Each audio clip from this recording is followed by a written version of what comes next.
nuevamente con todos ustedes. Mi nombre es Nitzia Mojica.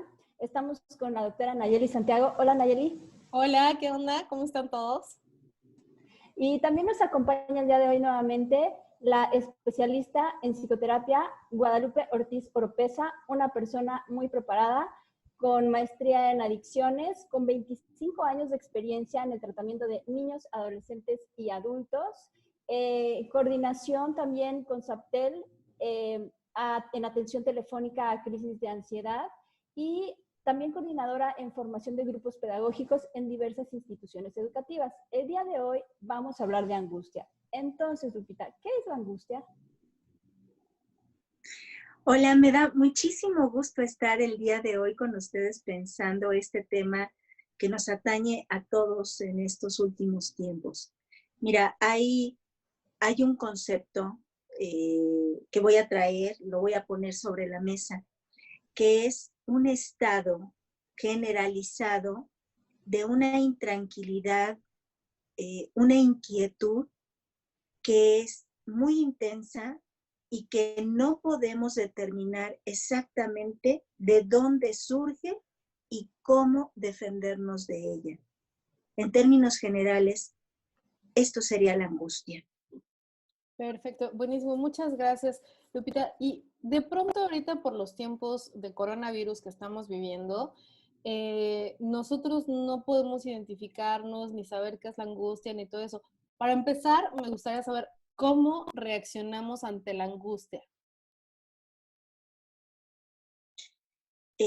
Reaccionamos principalmente, bueno, de muchas maneras. Puede ser defensiva, puede ser que nuestro cuerpo reaccione de respuestas, puede ser que neguemos que está sucediendo algo o neguemos que estamos sintiendo angustia. Podemos ponernos hiperactivos o podemos empezar a entrar en una depresión profunda. O sea, las reacciones son tantas como seres humanos existimos. Muy bien, Lupita. Y ahondando un poquito más en el tema, ¿cómo podemos nosotros identificar que estamos en una crisis de ansiedad? Porque hay respuestas fisiológicas. Podemos empezar a sentir una especie de taquicardia, sudoración, escalofrío. Podemos sentir también temblores, náuseas, mareos, la sensación de irrealidad, pero sobre todo que hay un miedo, un pánico de que algo muy grave nos puede suceder. Y empezamos a hiperventilar. Todos estos síntomas nos dicen que estamos entrando en una crisis de ansiedad. Ok.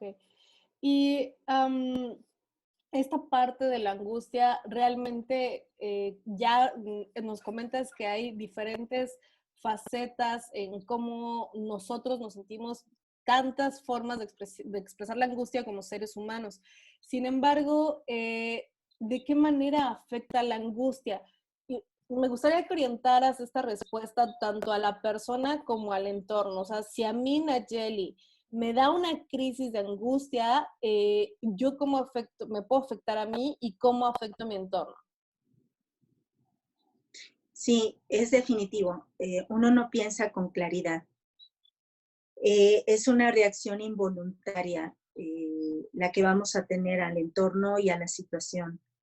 No pasa por la razón, pasa por una anticipación, por una respuesta para ponernos a salvo. ¿Cómo nos afecta? De muchas maneras. Afecta nuestra salud, afecta nuestras decisiones, afecta nuestras relaciones personales. Estamos mal. Lo primero es ponernos a salvo, luego vendrá todo lo demás.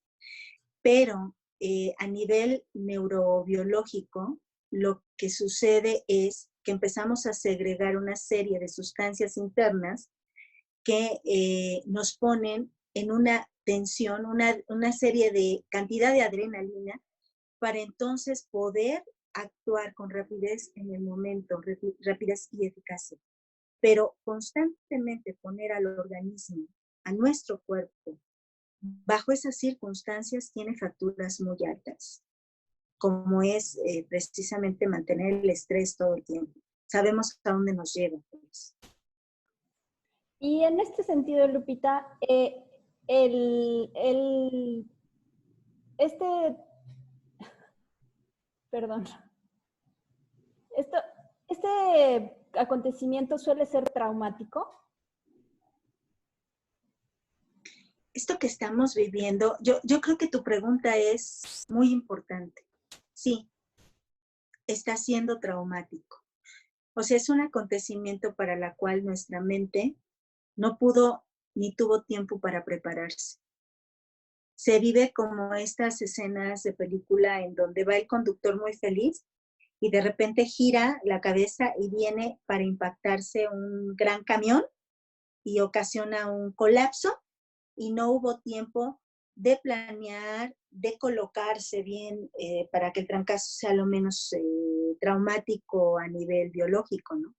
No, es algo para lo cual no teníamos ni siquiera idea de lo que, de las dimensiones que esto iba a ir tomando. Sí, puede ser un acontecimiento traumático y por lo tanto puede irse los efectos a generaciones en el futuro. Wow, ok. Oye, Lupita, a ver, entonces, esta parte, estamos viviendo este evento traumático y nos está empezando a afectar literalmente por esta angustia que estamos trascendiendo. Me gustaría que nos pusieras un ejemplo de una situación de angustia a una persona que le da angustia y empieza con esta situación. ¿Qué es lo que empieza a suceder primero en su cabecita?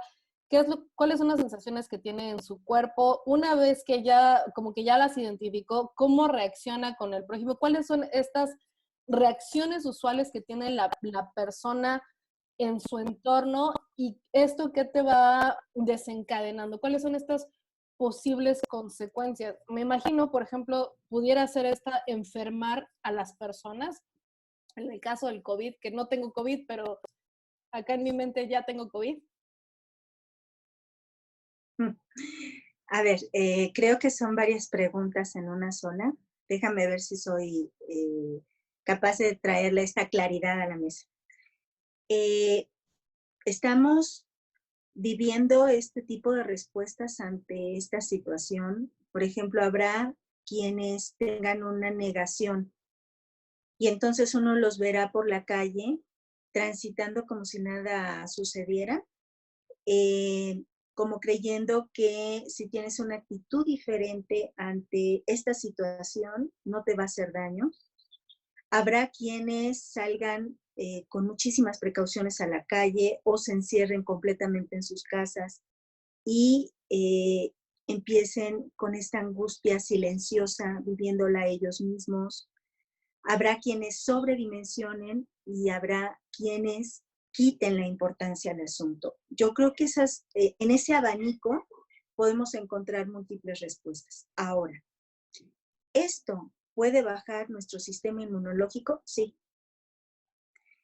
¿Esto puede aumentar que nos enfermemos? Sí. Y sobre todo puede hacer que somaticemos. Somatizar es un proceso por el cual no alcanza la palabra, no alcanza la razón para poderlo metabolizar y se va directamente al órgano. El órgano se hiperexcita con esta ansiedad y entonces enferma. Y puede ser que enferme de otras cosas que no sean el coronavirus. Y que pues estamos familiarizados con esta respuesta del cuerpo cuando tenemos que lidiar con tanto estrés. Si tú en este momento quieres elevar tu sistema inmunológico, hay que aprender a calmar la mente, hay que aprender a respirar, hay que dimensionarlo en su justa medida. Sí está pasando, sí nos está pasando, sí nos puede afectar, pero esto no es sinónimo de que vamos a morir todos. No sé si alcanzo a transmitirlo con claridad. Sí, perfectamente, Lupita. Y bueno, en esta situación que mencionas que hay que ser realistas, pero también conservando la calma, el estar en un factor o estar en una situación de ansiedad puede ser un factor de riesgo para caer en las adicciones. Sí, por supuesto. En otro encuentro ya estuvimos hablando de la adicción y estuvimos hablando de que era una enfermedad que se producía de una intolerancia hacia el dolor del alma. Un dolor que no podemos situar en algún órgano del cuerpo, pero que es un cuerpo que duele. Duelen los estímulos que se viven, duele el no poder procesar como el resto de la gente, dimensionar como el resto de la gente los estímulos que se van percibiendo y entonces se acude a las sustancias para poder lidiar con esas sensaciones que entran del propio cuerpo, de la propia mente o que vienen del exterior.